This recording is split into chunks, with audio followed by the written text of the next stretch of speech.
What's up guys? Mabuhay and welcome back to my YouTube channel. So for today's video, nandito tayo ngayon sa Shanghai, China. So low-key, ayan yung daban sa likod natin as you can see. But for today's video, siguro ang ikukwento ko sa inyo is yung about sa nangyari yesterday kasi hindi na ako nakapag-vlog. So airport procedures pagkarating dito sa Shanghai.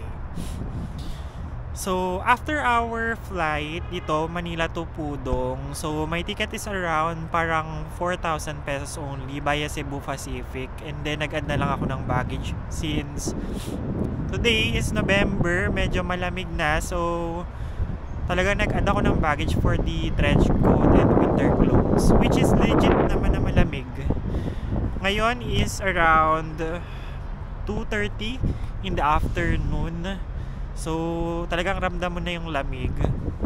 Kanina nung pagpunta ko dito, sakto lang kasi dumaan ako sa Nanjing Road. So, pagkalapag ng eroplano is that kailangan mong pumunta ng kailangan mong mag-collect ng fingerprint. I-register mo yung fingerprint mo dun sa machine for self-collecting fingerprints. And then, kailangan mag-fill up ng arrival form. Kasi currently, manual pa. Pero I think mga November 20 or 22, ganyan, is yung online arrival card is available na. And then, afterwards, punta ka ng immigration. And then, nung nasa immigration na ako, tinanong lang kung sa Shanghai lang daw ba ako.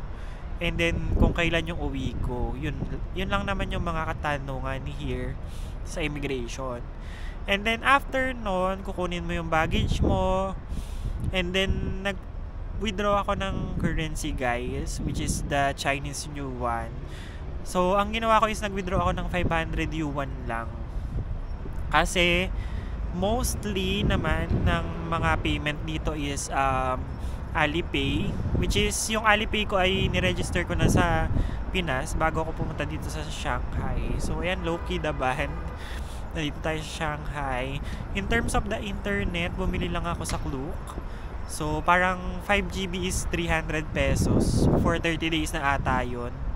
I'm not sure. So no need for VPN kapag sa Klook kayo bumili, which is good kasi diba, hindi ka na mag-VPN kasi dito here in China, I think hindi accessible yung mga social media apps na meron tayo, no, dahil sa internet nila may mga restrictions. But good thing naman si Klook nag-offer nung internet na no VPN needed. And then nyo lang siya, activate nyo siya a day before nung flight nyo, para naman pagpunta nyo dun sa bansa ay ready to browse the internet na. Make sure lang na i-on nyo yung data roaming. And then in terms naman sa transportation, it's good kasi may late night bus in Shanghai Pudong International Airport. And then accessible din naman through Didi. So para siyang e-hailing app or Grab dito sa Shanghai. Tapos guys, in terms dun sa ATM withdrawal, nag-withdraw ako sa Bank of China, which is yung 500 yuan. So parang 4,000 plus siya. Yun yung nabawas sa GCash ko. And then kapag dinivide mo, parang pumapatak na 8.32 pesos ang isang Chinese yuan. Nung nag-withdraw ko gamit ko is yung GCash Mastercard na cash card. So chinek ko din sa Google yung conversion rate, which is ang pumapatak is 8.30. So may difference silang 0.32, which is kapag minultiply mo sa 500, which is yun nga yung winidro ko. So meaning 0.02 times 500, parang 15 pesos lang yun nung kinompute ko So parang yun lang yung charge sa parang service charge. So not bad kasi parang 15 pesos for the 500 yuan. And then what else? In terms of transportation, nag-night bus ako. And then ngayon nag-train ako. Actually, papunta dito sa People's Square. And then nag-walk na lang ako papunta dito sa Daban. So, ang fare is 4 yuan. So, parang 8, 16, 24, 32. 32 pesos lang yun, no? Ano na yun, guys? Parang 18 kilometers from my hotel, ah. So, parang mga 12 na stops. Which is sobrang mura. Diba? Not bad. Sobrang, hindi rin naman punuan. Tapos, in terms of the place, hindi naman ganun ka puno yung tao. Diba? Sa harap nito parang naman, mga European. And then ayun, kakatambay na rin dito, parang sisipunin na ata tayo dito, guys. Malamig din naman kasi. Diba? Ganda rin, guys. Not bad. Pumunta naman dito. Who would have thought na pupunta naman ako ng China, diba? Alam mo naman, tirador lang tayo ng mga sitsil ng Cebu Pacific. So ngayon, diba? Nandito tayo ngayon sa China. Super blessed to have this opportunity, guys. Super ganda lang. Kasi not bad. In terms of the visa for us Filipino travelers going to China, we need visa, no? Nung nag-apply kasi ako, hindi pa new yung visa application. Ngayon kasi pwede ng online i-upload na lang yung mga information, and then kapag nakakuha ka na ng go signal sa embassy, pwede ka na magpasa dun sa nila, sa visa center. Pero kasi ako nag-apply ako prior that change. So talagang nag-agency na lang din ako. Gawa ng I'm working in Alabang, and then sa Makati pa kasi yung visa center. So kapag naman, 'di ba, magdadalawang balik ka kasi dun, guys. Una yung kapag pinasa mo yung mga papel mo. Pangalawa, kapag kinuha mo yung passport mo. So hindi pa ka excluded pa dun if ever na may mga kulang ka na na documents. So ako nag-agency kasi kinompute ko yung toll fee, yung gas, yung kain mo pa, and then 'di ba yung pagod mo pa. Not bad kung sa Alabang. So natin sponsored naman, but kumuha ko sa SMB Travel and Tour ng visa. So ang mga pinasa ko is kapag first time mo ng Chinese visa application is that kailangan mo ng ng birth certificate galing sa PSA. Ako nag-work ako, so I need ITR, payslip, company ID, nagpasa rin ako. Tapos digital bank kasi yung ko, show money. So nag-produce ako ng bank certificate tsaka 6 months worth of statement of accounts. Pinasa ko rin yung flight. Pinasa ko rin yung accommodation ko here. Nagpasa rin ako ng itinerary kung saan ako pupunta. And then what else? More on yun lang naman.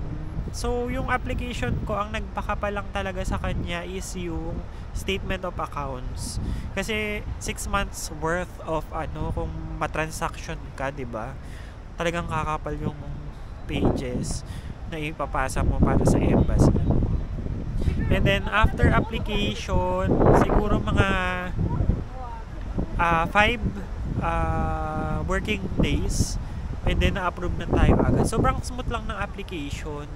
Sobrang blessed na lang din at na-approve, 'di ba?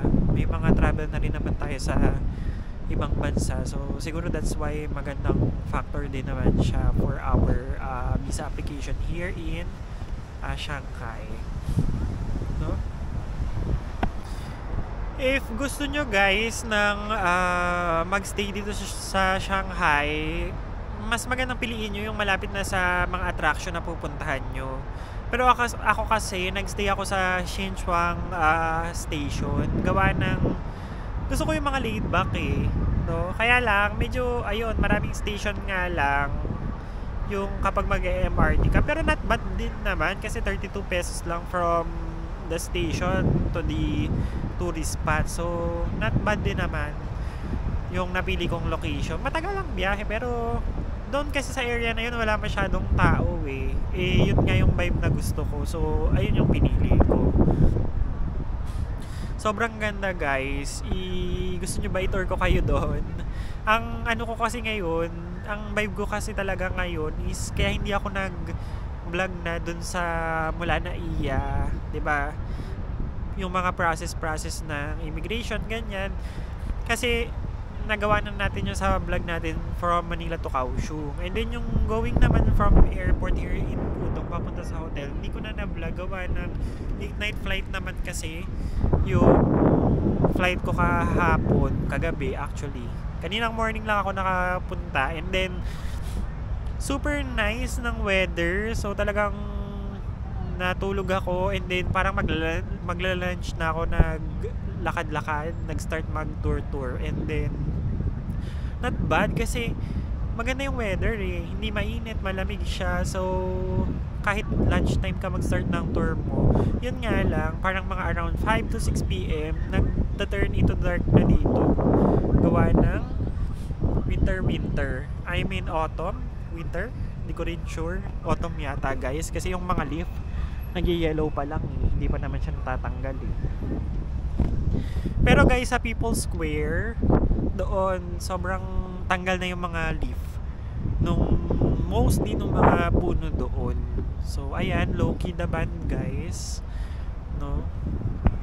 And then for this trip, siguro more on chill lang ako and then enjoy the vibes. Siguro ano lang, ayan, katulad nito, upo lang sa mga bench, sightseeing, and then ayun, magkape siguro mamaya. Tingnan natin kung ano pang mga mangyayari. But yun lang ang aking ma-share ngayon. So, try natin makapag-vlog ng marami pang vlog. Sana isipagin. And ayun, mag-chill lang ako dito guys. That's it for this vlog. Thank you for watching. Mabuhay and God bless.